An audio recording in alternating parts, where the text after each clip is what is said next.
Good morning. Romans 3:23 and 24 work together to give us an amazing picture of justification by faith alone. And they give us something very specific about it. And that is that you and I are what the reformers called Simul Justus et Peccator. We are at the same time justified and a sinner. We're at the same time righteous and a sinner. Years ago, I was teaching at a class, and I dismissed the students, and jokingly I said, "Get to lunch, all you sinners." And one of the students objected and said, "Well, we're not really sinners, we're saints." What he didn't know is he was missing the key concept of the Reformation doctrine, that he was both. He was a sinner who was a saint, and he was both at the same time.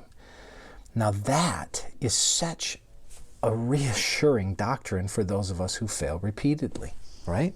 You sin. But here's what happens in Romans 3:23 and 24. Watch what happens.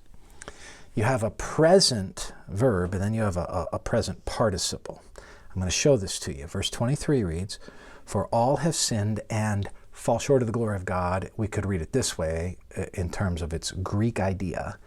"For all have sinned and are falling short of the glory of God." So imagine a gear turning, and we'll label that gear your sin.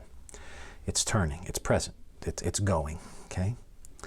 Now you sin repeatedly, and I sin repeatedly, and sometimes you do the same things, and I do the same things. And sometimes you can feel awful about that, and you feel like you're spinning your wheels. You feel like that gear is always going to keep turning. And guess what? Probably is.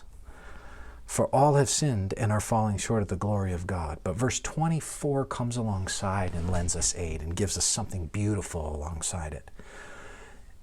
It says, "And are justified by his grace as a gift through the redemption that is in Christ Jesus." In Greek, it's a present passive participle. "And are being justified by his grace as a gift." It's a picture that while the gear of sin keeps turning, the gear of God's justification, the present passive, God's acting, but he continues to act in this present participle. He does something that never lets your sin overrun.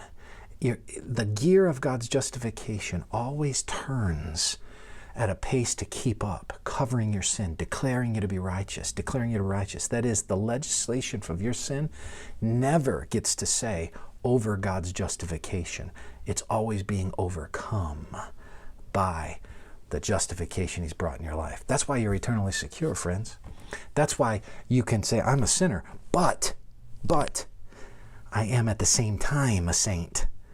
Simul Justus et Peccator. May the Lord bless you and encourage you with that powerful doctrine that your sin will never overcome you, because God's justification speaks louder still. Be encouraged.